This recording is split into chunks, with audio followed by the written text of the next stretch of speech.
Well, there she is, my new house.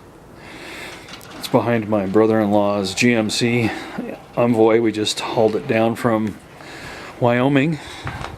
You can see it's snowing pretty good. It's a 6 by 12, 6'6" interior height. Single axle. Man, it almost disappears into the white of the snow. It's got a ramp on the back. I couldn't decide what I wanted, and it turned out that this was about the only trailer that was available today for the price point. So by default it ended up being a ramp style.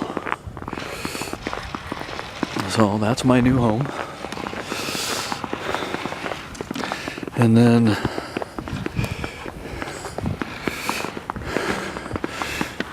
the Hyundai has the trailer hitch. I gotta go get a 2-inch ball at Walmart to put on my stinger, and then I'm ready to pull. Okay, later.